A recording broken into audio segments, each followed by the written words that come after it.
ધોરણ 12 સાયન્સ રસાયણ વિજ્ઞાન પ્રકરણ નંબર 13 એમાઇન સંયોજન એના લેક્ચર નંબર 9માં આજે આપણે એમાઇન સંયોજનોની એરોમેટિક એમાઇનની ઇલેક્ટ્રોન અનુરાગી વિસ્થાપન પ્રક્રિયા અને એની બે પ્રક્રિયા બાકી હતી. આપણે નાઇટ્રેશન અને બ્રોમિનેશન. આજે આપણે એ બંને પ્રક્રિયાની વાત કરીએ. નાઇટ્રેશન અને બ્રોમિનેશન પ્રક્રિયાની આજે આપણે વાત કરીએ તો એમાઇન સંયોજનોના રાસાયણિક ગુણધર્મની 7મી પ્રક્રિયા હતી ઇલેક્ટ્રોન અનુરાગી વિસ્થાપન પ્રક્રિયા.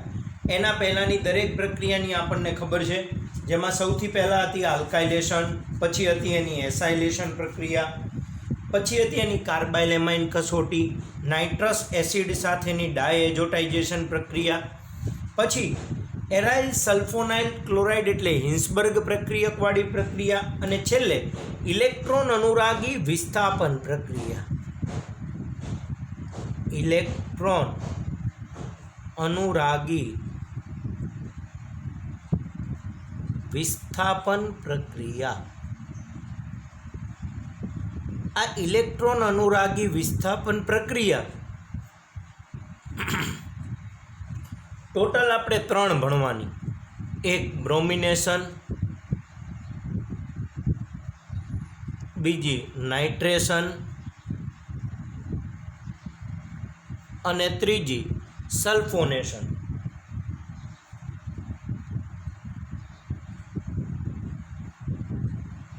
બ્રોમિનેશનની 2 પ્રક્રિયા, નાઇટ્રેશનની 2 પ્રક્રિયા અને સલ્ફોનેશનની 1 પ્રક્રિયા ભણવાની.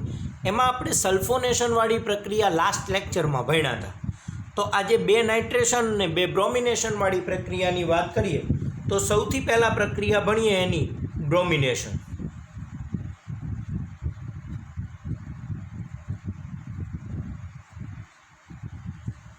બ્રોમિનેશન પ્રક્રિયામાં એનિલિન, એરોમેટિક પ્રાથમિક એમાઇન એનિલિન, એની જ્યારે ઓરડાના તાપમાને બ્રોમિન જળ સાથે પ્રક્રિયા કરીએ તો 2,4,6 ટ્રાયબ્રોમો એનિલિનના સફેદ અવક્ષેપ મળે છે. આ ઓરડાના તાપમાનની પ્રક્રિયા છે. તો ઓરડાના તાપમાને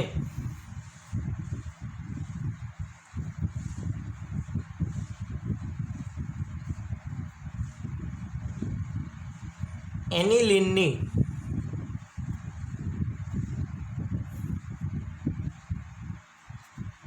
બ્રોમિન જળ સાથે પ્રક્રિયા કરતા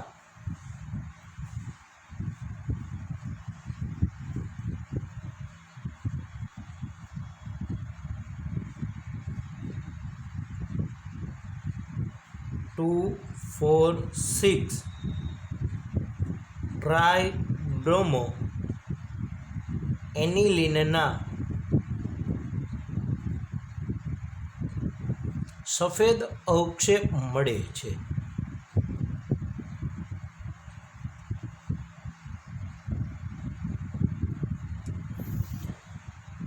પણ જો એક વિસ્થાપિત બનાવવું હોય તો એની પ્રક્રિયાની પછી વાત કરીએ તો 2,4,6 ટ્રાયબ્રોમો એનિલિનના સફેદ અવક્ષેપ મળે. આ પ્રક્રિયાની સમીકરણ સ્વરૂપે લખીએ તો એનિલિન એટલે બેન્ઝીન ઉપર NH2 અને કહેવાય એનિલિન.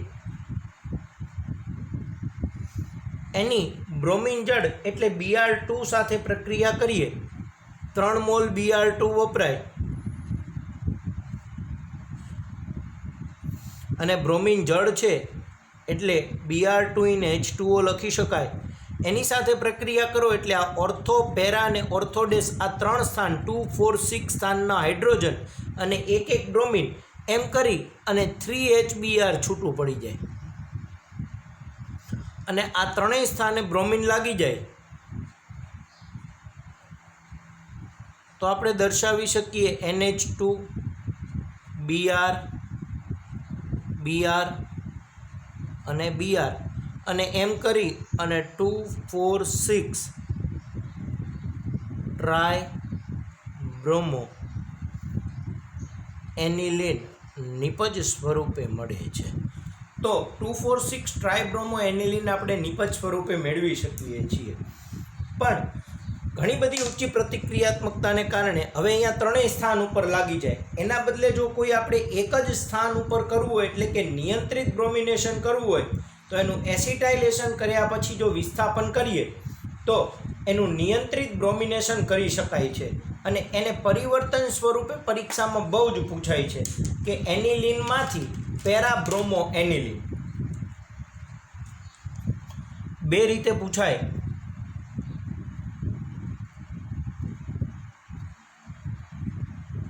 એનિલિનનું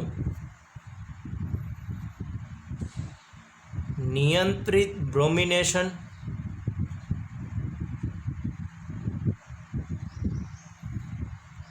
સમજાવો, આવો પ્રશ્ન પૂછાય. અથવા એનિલિનમાંથી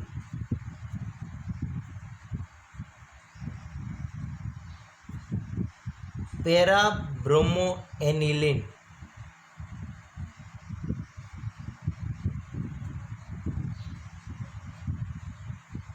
પરિવર્તન આપો.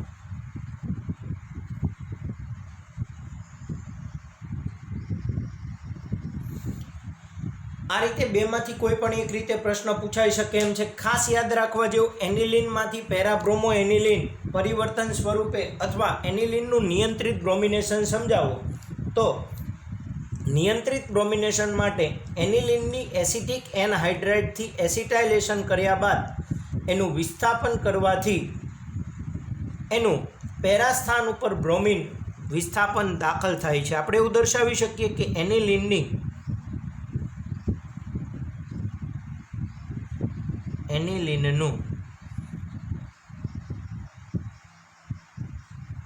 એસિટિક એનહાઇડ્રાઇડ દ્વારા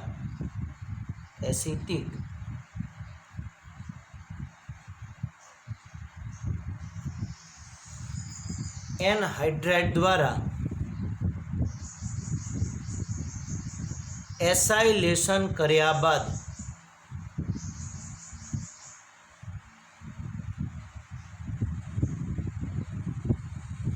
એનિલિનનું એસિટિક એનહાઇડ્રાઇડ દ્વારા એસાઇલેશન કર્યા બાદ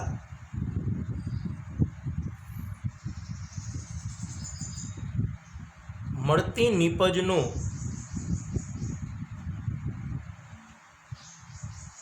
બ્રોમિનેશન કરતા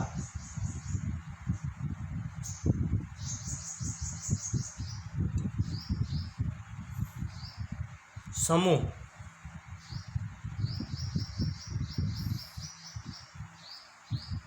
પેરા સ્થાનમાં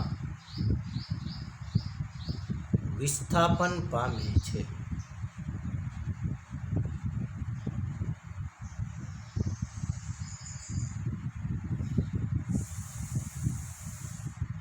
ત્યારબાદ જળ વિભાજન કરતા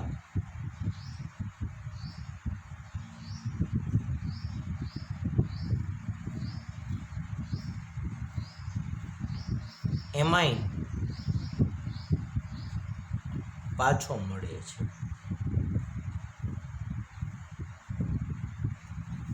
ટેક્સ્ટબુકમાં થોડુંક વધારે આપ્યું છે, આટલું લખો એટલું પૂરતું છે. પ્રક્રિયાને સમજીએ તો એવું કહે છે કે એનિલિનનું એસિટિક એનહાઇડ્રાઇડ વડે એસાઇલેશન કરીએ તો આપણે સૌથી પહેલાં એનિલિનનું એસાઇલેશન કરી નાખીએ. એનિલિન એટલે બેન્ઝીન ઉપર NH2 અને એનું એસાઇલેશન એસિટિક એનહાઇડ્રાઇડની હાજરીમાં કરીએ. પિરિડીન ઉદ્દીપકની હાજરીમાં CH3CO ટ્વાઇસ O એટલે એસિટિક એનહાઇડ્રાઇડ અને પિરિડીન ઉદ્દીપકની હાજરીમાં પ્રક્રિયા કરીએ એટલે અહીંથી H અને CH3COOH એમ કરી એસિટિક એસિડ છૂટો પડી જાય. CH3COOH છૂટો પડી જાય ને COCH3 અહીંયા લાગે એટલે બેન્ઝીન ઉપર NHCOCH3 થઈ જાય. NHCOCH3 થઈ જાય અને આને N-ફિનાઇલ ઇથેનેમાઇડ કહેવાય, જેને એસિટેનિલાઇડ કહેવાય. આ સંયોજનનું નામ ખાસ યાદ રાખીએ, એસિટેનિલાઇડ. હવે આ એસિટેનિલાઇડનું બ્રોમિનેશન કરીએ એસિટિક એનહાઇડ્રાઇડની હાજરીમાં. બ્રોમિન જળ અને CH3COOH એસિટિક એસિડની હાજરીમાં પ્રક્રિયા કરાવીએ એટલે અહીંયા હવે ઓર્થો સ્થાનમાં શું થાય તો આની અવકાશીય અવરોધક અસર નડે, એટલે એના આ ઓર્થો ને ઓર્થોડેસ સ્થાનમાં વિસ્થાપન નહીં થાય અને બ્રોમિનનું વિસ્થાપન માત્ર પેરા સ્થાનમાં થશે. એટલે પેરા સ્થાનમાં વિસ્થાપન થાય એટલે સમજી શકીએ આપણે કે ઉપર બનશે NHCO CH3 અને અહીંયા બ્રોમિન, એટલે આને લખાય પેરાબ્રોમો એસિટેનિલાઇડ.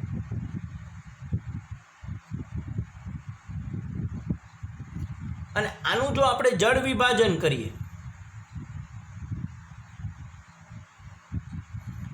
એસિડ અથવા બેઝ માધ્યમની હાજરીમાં તો અહીંથી બંધ તૂટે, આ નાઇટ્રોજનવાળો ભાગ પ્લસ બને, કાર્બનવાળો ભાગ માઇનસ બને, એટલે અહીંયા પ્લસ આ નાઇટ્રોજનવાળો ભાગ માઇનસ બને, કાર્બનવાળો ભાગ પ્લસ બને, માઇનસ સાથે પ્લસ ને પ્લસ સાથે માઇનસ.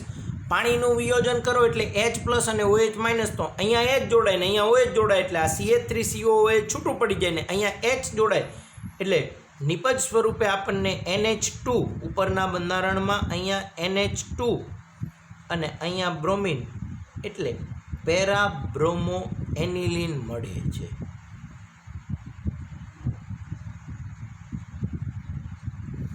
તો NH2 અને બ્રોમિન લાગી પેરાબ્રોમો એનિલિન નિપજ સ્વરૂપે મળે છે. તો જળ વિભાજન કરતાં પેરાબ્રોમો એનિલિન મળે એટલે કે એનિલિનમાંથી પેરાબ્રોમો એનિલિન. જો આ રીતે કરો તો આને નિયંત્રિત બ્રોમિનેશન કહેવાય. કેમ નિયંત્રિત કીધું? તો જો સીધું જ બ્રોમિનેશન કરીએ તો 3 બ્રોમો સમૂહ દાખલ થાય છે, પણ જ્યારે એનું એસાઇલેશન કરીને એસિટેનિલાઇડ બનાવીને પછી બ્રોમિનેશન કરીએ તો 3 બ્રોમો સમૂહ દાખલ થવાના બદલે માત્ર એક જ બ્રોમો સમૂહ દાખલ થાય છે અને નિપજ સ્વરૂપે આપણને પેરાબ્રોમો એસિટેનિલાઇડ મળે અને એનું જળ વિભાજન કરતાં આપણને પેરાબ્રોમો એનિલિન મળે છે.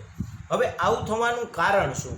તો કે એસિટેનિલાઇડ જે આ બન્યું એમાં નાઇટ્રોજન પરમાણુ ઉપર અબંધકારક ઇલેક્ટ્રોન યુગ્મ હોય અને આ ઇલેક્ટ્રોન યુગ્મ બેન્ઝીન બાજુ જવાના બદલે આ કાર્બનના ઓક્સિજન સાથે સંસ્પંદન કરે એટલે બેન્ઝીન વલયને દાન થવાના બદલે એ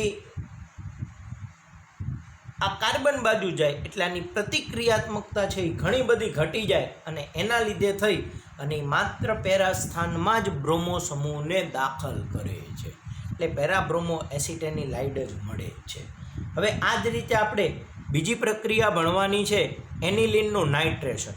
જો તમને એનિલિનનું બ્રોમિનેશન એવું પૂછે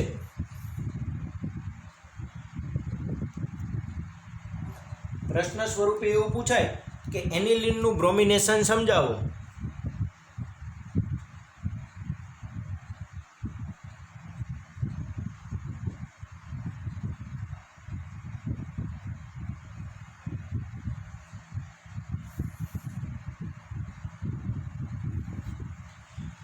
એનિલિનનું બ્રોમિનેશન સમજાવો આવો પ્રશ્ન પૂછાય તો તમારે ત્રણેય પ્રક્રિયા લખવા, આ 2 પ્રક્રિયા લખવાની થાય તો 3 માર્કમાં પૂછાય. જો પર્ટિક્યુલરલી એક જ પ્રક્રિયા પૂછે કે એનિલિનમાંથી 2,4,6 ટ્રાયબ્રોમો એનિલિન તો આ પ્રક્રિયા લખવાની ને એનિલિનમાંથી પેરાબ્રોમો એનિલિન તો આ પ્રક્રિયા લખવાની. ઘણી બધી વખત 2 માર્કમાં બંને સમીકરણ પૂછાય કે એનિલિનના બ્રોમિનેશનના માત્ર સમીકરણ આપો, તો તમારે એક સમીકરણ આ ને એક સમીકરણ આ જ લખવાનું રહે. તો તમારે 2 સમીકરણના 2 માર્ક્સ હોય. થિયરી સહિત પૂછાય તો 3 માર્કનું પૂછાય અને આ MCQ પ્રશ્ન 2 માર્કના પરિવર્તન સ્વરૂપે આ પૂછાવાની શક્યતા ખૂબ જ વધારે છે. એ જ રીતે એનિલિનનું નાઇટ્રેશન કરીએ તો આપણે આજે ભણીએ નાઇટ્રેશન પ્રક્રિયા. હવે બીજી પ્રક્રિયા ભણીએ એનિલિનનું નાઇટ્રેશન.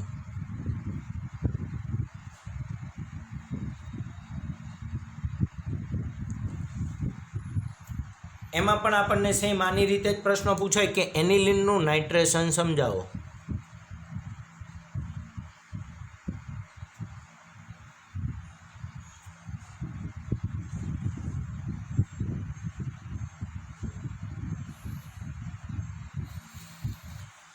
આપણને એવો પ્રશ્ન પૂછાય કે એનિલિનનું નાઇટ્રેશન સમજાવો, તો એનિલિનનું નાઇટ્રેશન છે એ પણ મોસ્ટ IMP પ્રશ્ન ગણી શકાય. ખાસ યાદ રાખવા જેવું આમાં આના કરતાં પણ થોડુંક અલગ વાત છે કે એનિલિનનું સીધું નાઇટ્રેશન નાઇટ્રો વ્યુત્પન્ન ઉપરાંત કોલ્ટારી ઓક્સિડેશન નિપજ આપે છે. વધુમાં પ્રબળ એસિડિક માધ્યમમાં એનિલિન પ્રોટોનમય થઈ અને એનિલિનિયમ આયન આપે અને મેટા નિર્દેશક અસર પણ દર્શાવે છે. આમ ખરેખર તો એનિલિન છે એ ઓર્થોપેરા નિર્દેશક અસર હોય, પણ અહીંયા મેટા નિર્દેશક અસર પણ દર્શાવે છે અને 3 નિપજ આપે છે.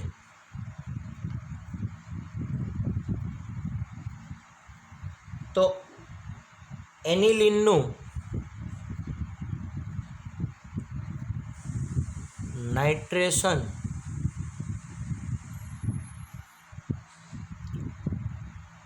એસિડિક માધ્યમમાં થતા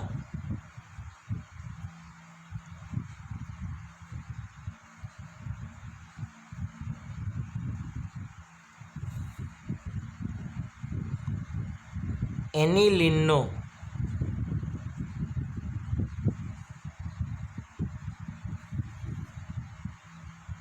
NH2 સમૂહ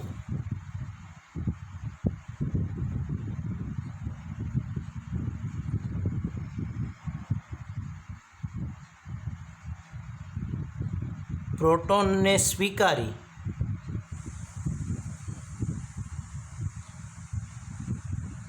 એનિલિનિયમ આયન બનાવે છે.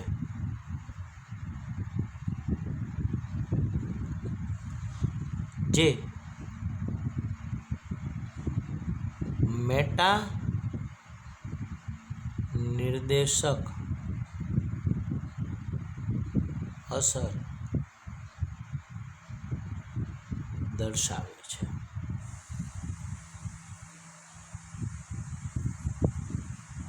એટલે એનિલિનનું સીધું નાઇટ્રેશન કરતાં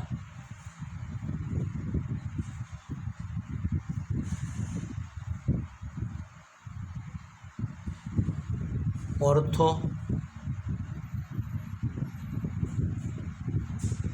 પેરા વ્યુત્પન્ન સાથે સાથે વ્યુત્પન્ન સિવાય મેટા વ્યુત્પન્ન પણ મળે છે. હવે તમે સમજી શકો છો કે NH2 સમૂહ છે એ ખરેખર ઓર્થોપેરા નિર્દેશક અસર છે, પણ જ્યારે એનું નાઇટ્રેશન HNO3H2SO4 ની હાજરીમાં કરો એટલે એસિડિક માધ્યમ થઈ ગયું, એટલે NH2H+ સ્વીકારી અને NH3+ એટલે એનિલિનિયમ આયન બનાવે અને NH3+ છે એ મેટા નિર્દેશક અસર છે, એટલે એનું નાઇટ્રેશન કરીએ તો આપણને 3 નિપજ મળે છે.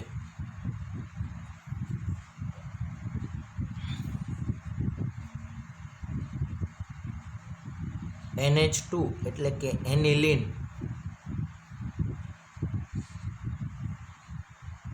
એનું નાઇટ્રેશન સાંદ્ર HNO3H2SO4 ની હાજરીમાં કરતાં HNO3 અને H2SO4 ની હાજરીમાં 288 કેલ્વિન તાપમાને જ્યારે કરવામાં આવે ત્યારે આપણને 3 નિપજ મળે છે. પેરાનાઇટ્રો એનિલિન,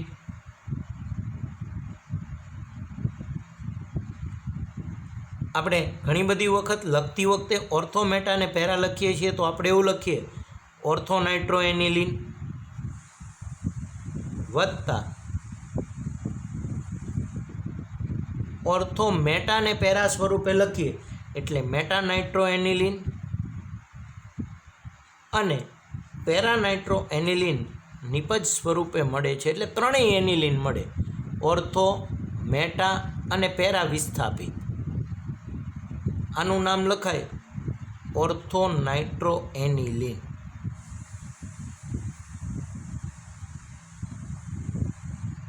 સેમ આનું નામ લખાય મેટા નાઇટ્રો એનિલિન.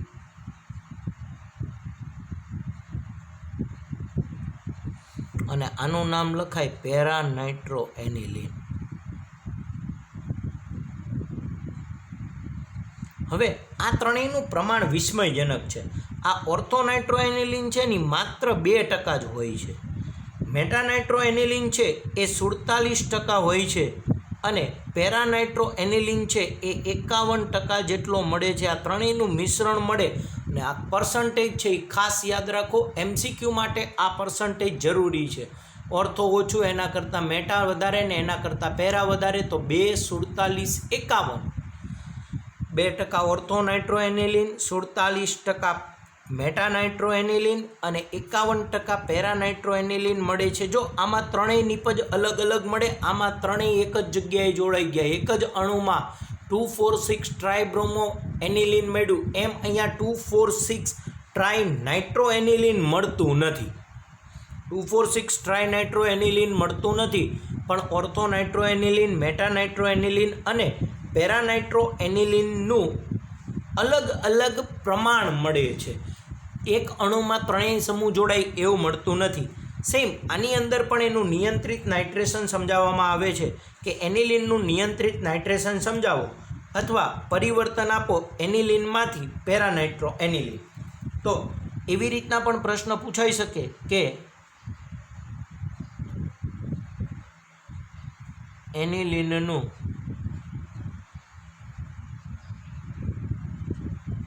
નિયંત્રિત નાઇટ્રેશન સમજાવો અથવા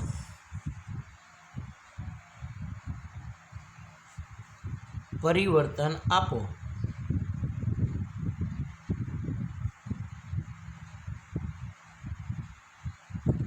એનિલિનમાંથી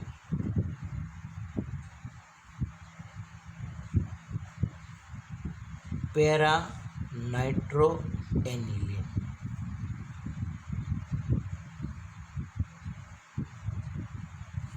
તો સેમ પ્રક્રિયા, પહેલાં એસાઇલેશન કરવાનું અને એસાઇલેશન કરી અને પછી નાઇટ્રેશન કરતાં આપણને પેરાનાઇટ્રોએનિલિન મળે છે કે એનિલિનનું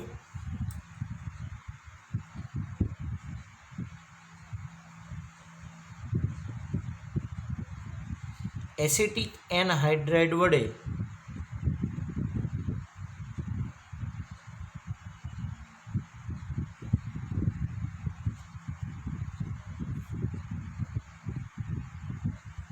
એસાઇલેશન કરતા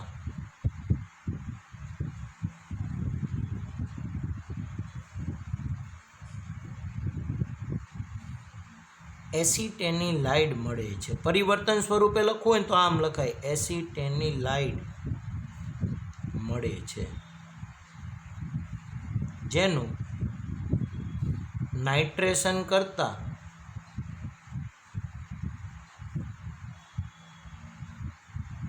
નાઇટ્રો સમૂહ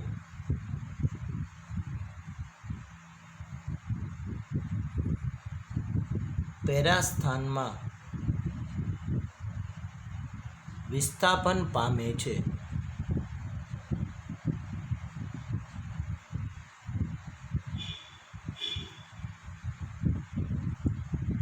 ત્યારબાદ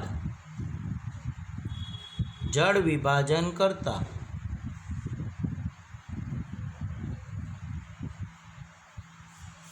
આપણે સમીકરણ સ્વરૂપે લખીએ તો પેરાનાઇટ્રો એનિલિન મળે છે.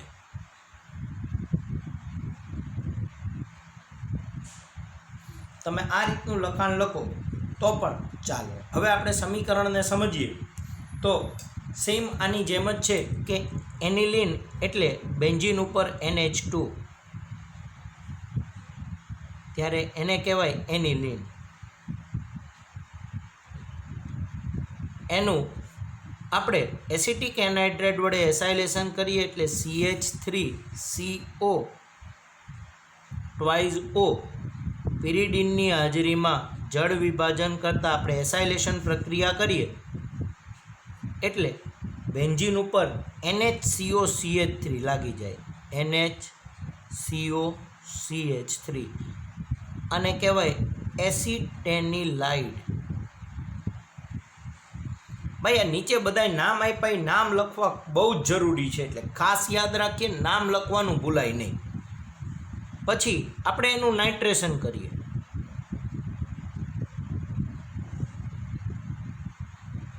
HNO3 અને H2SO4ની હાજરીમાં 288 કેલ્વિન તાપમાને નાઇટ્રેશન કરતાં નિપજ સ્વરૂપે NHCOCH3 અને પેરા ઉપર નાઇટ્રો લાગે એટલે આને લખાય પેરા નાઇટ્રો એસિટેનિલાઇડ.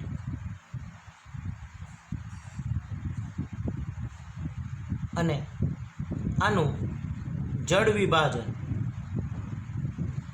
એસિડિક અથવા તો બેઝિક માધ્યમમાં કરતાં અહીંયા H લાગે ને આ બાજુ હોય છે એટલે CH3COOH છૂટું પડી જાય ને અહીંયા H લાગે એટલે નિપજ સ્વરૂપે આપણને ઉપર H લાગે એટલે અહીંયા બની જાય NH2 અને અહીંયા લાગી જાય NO2 એટલે નિપજ બનશે આપણને પેરા નાઇટ્રો એનિલિન.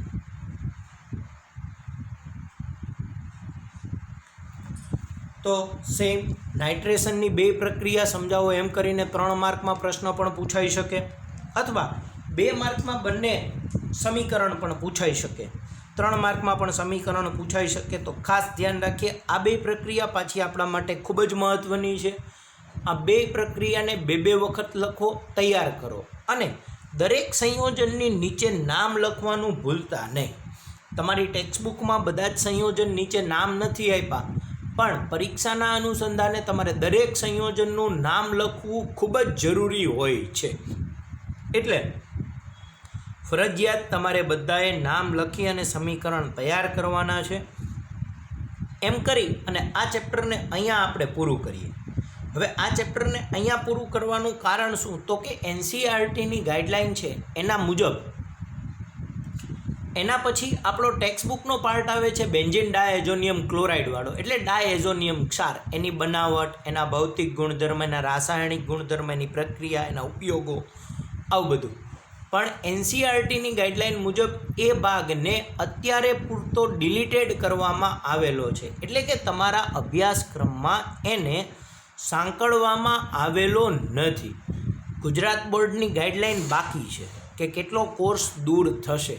તો આપણે અત્યારે NCERTની ગાઈડલાઈન પ્રમાણે ચાલીએ તો આ ચેપ્ટરને અહીંયા આપણે પૂરું કરવાનું થાય છે. તો આ ચેપ્ટર અહીંયા પૂરું કરી અને પછી નેક્સ્ટ લેક્ચરથી આપણે નવા ચેપ્ટરની શરૂઆત કરીશું. તો આજે આપણે ચેપ્ટર પૂરું કર્યું એમાઇન સંયોજનો. એમાઇન સંયોજનો એનું નામકરણ ભણ્યા, પછી એની બનાવટ ભણ્યા, પછી એના ભૌતિક ગુણધર્મ ભણ્યા. ભૌતિક ગુણધર્મમાં એની બેઝિકતા અલગ અલગ ઘણી બધી હતી, તો બેઝિકતાની વાત કરી. પછી એના રાસાયણિક ગુણધર્મની 7 પ્રક્રિયા, 7 પ્રક્રિયામાં આલ્કાઇલેશન, એસાઇલેશન, એની કાર્બાઇલ એમાઇન કસોટી, એની નાઇટ્રસ એસિડ સાથેની પ્રક્રિયા, એની હિન્સબર્ગ પ્રક્રિયક સાથેની પ્રક્રિયા અને એની ઇલેક્ટ્રોન અનુરાગી વિસ્થાપન પ્રક્રિયા, એમ કરીને 7 પ્રક્રિયા પૂરી કરી અને આ ચેપ્ટરને અહીંયા આપણે આજે પૂરું કરીએ. તો આ પ્રક્રિયા ખાસ મહત્ત્વની છે. ચેપ્ટર ઘણું બધું નાનું છે, 12મા ચેપ્ટરની સાપેક્ષે તો બહુ જ નાનું છે. 12મું ચેપ્ટર તમે ભણ્યા કે એમાં પ્રક્રિયા પણ ઘણી બધી વધારે હતી, તો એ ચેપ્ટર ઘણું બધું લાંબુ છે, પણ આ ચેપ્ટર ઘણું બધું ટૂંકું છે. આ ચેપ્ટરને ખાસ ઝડપથી તૈયાર કરી નાખો. બહુ વધારે પ્રક્રિયા પણ નથી, તો તમારાથી ઇઝીલી તૈયાર થઈ જશે.